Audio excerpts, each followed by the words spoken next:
And we are rolling. Hey guys, it's your buddy Jake Dominguez back, of course, with another movie review. Today I'm going to do something a little differently. I'm going to review a movie that came out last year that is currently on Netflix.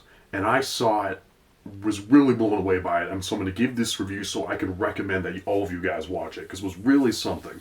Today I'm going to review Tower, a documentary, I think the first documentary I've actually reviewed on this channel, and it's directed by Keith Maitland, I think that's his name, and it basically tells the story of the infamous 1966 shootings that happened at the University of Texas, again in 1966. For those who don't know too much about what happened, which included me, because I knew that there was a shooting in that University of Texas, but I didn't know too much about it. But to give you a bit more info, it tells the story of this man. Well, let me rephrase that, about a bunch of people, and it shows their experiences that happened on that really infamous, terrible day when a mentally ill, very damaged person went to the top of this big tower that's in the middle of the university in Texas and just started shooting people. It was maybe not the first, but the first really noticeable, really big mass shooting that happened in our country's history. And it was a terrible, big deal. And it basically, what this film does is extraordinary. And it's hard to explain. I'm going to try to explain it the best I can. But the film grammar in this film is beyond original. It's incredible. Because not only is this a documentary, it's also an animated film. Yeah. And you guys know how much I love animation, so this film was incredible to watch. Basically what this movie does is that it combines archive footage, like newsreel footage of what happened during the shooting in the University of Texas that day, with interviews. Interviews from the people who are still living today, who were there on that day all those years ago. But what they do something really interesting with most of those interviews. They get actors to reenact basically those interviews as if they were dialogue, and they give them to the camera. Does that make sense? But that's not the end of it. Then they take those actors and they turn them into animation with a form of animation called rotoscoping. I really hope that makes sense. For those who don't know what rotoscoping is, it's when you like basically film somebody doing something. Let's say someone wanted to make rotoscope animation of me running in place like this. What they would do is that they would film me doing that, and then they would animate over it. So it looks like super realistic. Like it's not even real animation like someone would do with drawing or computer animation. It's just, you're literally just, it's almost like tracing. It's a bit more complicated than that, but that's what they do in Tower. I'm not a huge fan of rotoscoping myself. I think it looks a little too uncanny, and I'm just not a big fan of it. Maybe I'm just a purist, or maybe I'm just not used to it. I don't know. One example that uses a lot of rotoscoping is the Lord of the Rings animated film that Ralph Bakshi worked on. Am I correct? I think he worked on that. And I remember watching that as a kid and just not liking that technique at all. It just didn't work for me. But in this film, it works incredibly, because this film is so powerful. As a documentary, it works fantastically. As someone who doesn't know a lot about this incident, it does a great job at explaining why it was important in a terrible way. It shows a good job at showing these people and their experiences that day and what it was like for them that day and all these years later. And it also does it it tells it in an extraordinary way using rotoscoping and the art form of animation. This film looks visually beautiful, and it reenacts it in a way. These scenes, basically, like we see scenes of them living their day, what it was like to be there on the fields and inside the buildings around the college that day.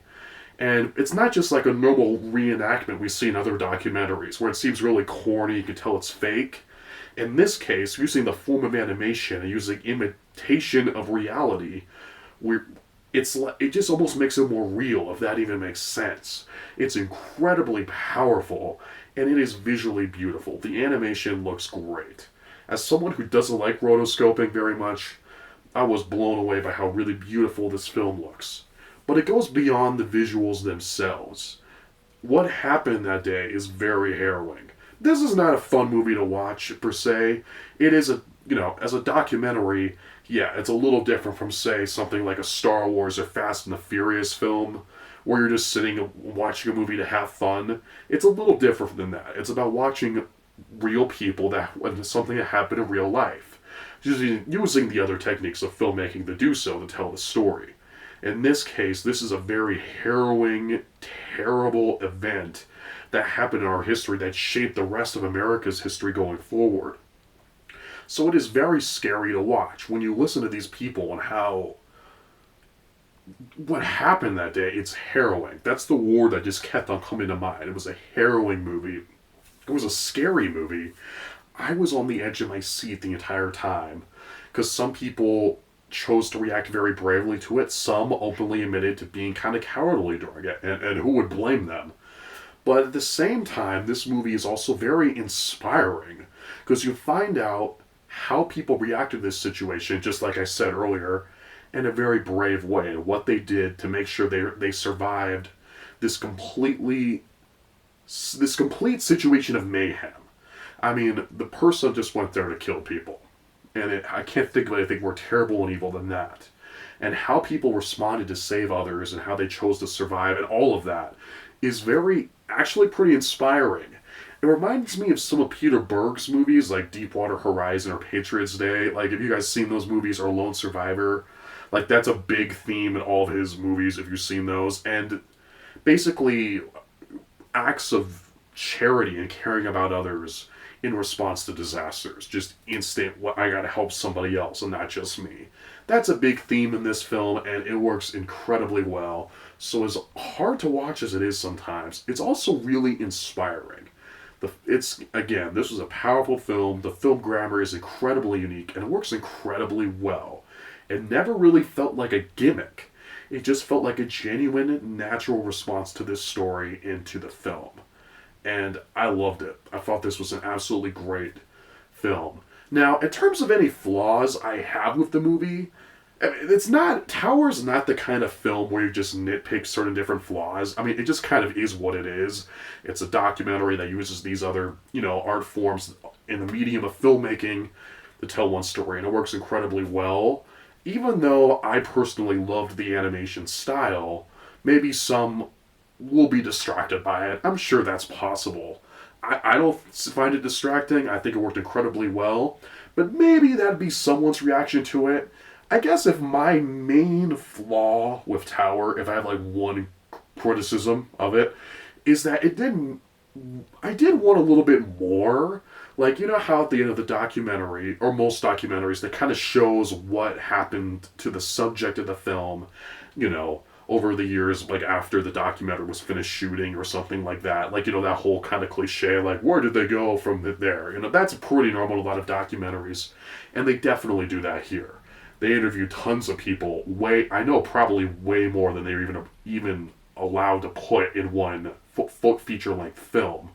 But it did make me wonder, what happened to that person, or what happened to the school after? And, I wanted a bit more information that they probably just didn't have enough time to tell.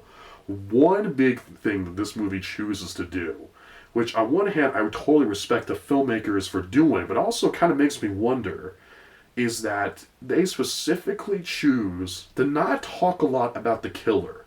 The shooter himself is not even really mentioned by name. I don't even remember his name right now. I looked up some info after I watched the movie. I don't even remember it. But they specifically choose not to talk about him. They don't even mention his name. They don't talk about his motives. Not that there's any real motives to doing something crazy like this anyway, but you know what I mean. They don't talk about his life or what led to him doing this. He's pretty much just written out of the story. And I read a few interviews with the filmmakers, and one of the things they wanted to do was focus on the survivors of this event. I know, not to get into politics and that sort of thing, into world events, but I know that sometimes when these shootings and terrible disasters do happen, that there's a tendency to focus on the attackers and not the victims themselves. And I think that's kind of what they were trying to do here. To just focus on the people who were part of that event and their story. And I totally respect that. But I'm not gonna lie, watching the movie, I did want to know more about the killer. Like, why would you do something like this? Well, we'll never know. And certainly, no matter what the filmmakers tried to do, sorry, they probably couldn't even answer that in one movie. And I understand that, but it did make me wonder. Like, maybe 1 or 2 minutes just briefly about this guy. Like, who was he? Did he live in Texas? Stuff like that. Especially as someone who doesn't know a lot about this event going in, I wanted to have minded just a few minutes about him, I guess. Because the thing is that the movie spends so much time with the characters, and I use the term characters loosely because these are real people telling real life events. They had no idea what was happening. A lot of them thought there were multiple shooters and stuff like that. Some people didn't think there was even one shooter at first or where it was coming from. There's such a big theme on that as how they had no idea what was going on.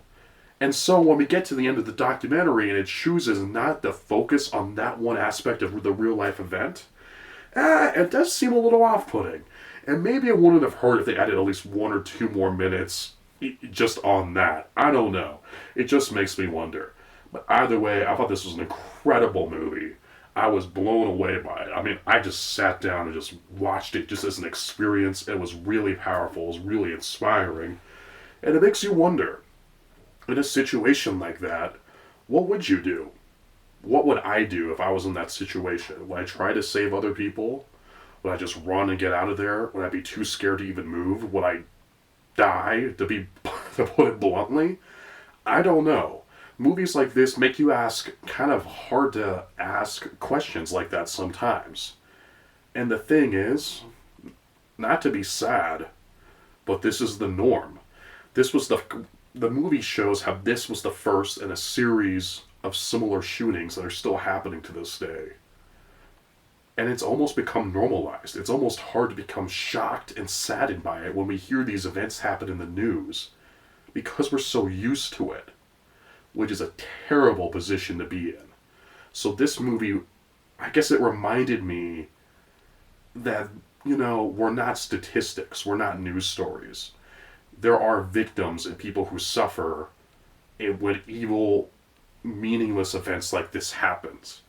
And for a filmmaker to make me think things like that while watching a movie, I really respect that. So I'm going to give Tower an A.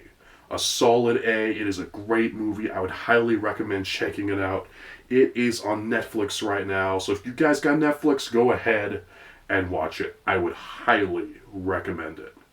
Guys, thank you so much for watching this video and for being subscribed to my channel. I am blown away at the response some of my other videos have gotten. It's more than I ever could have dreamed. Thank you so much for subscribing. And if you like this video, don't forget to like, comment, please don't forget to subscribe. And never forget, I'm your friend. I'm always going to be there for you. You guys are the best, and I'll see you next time.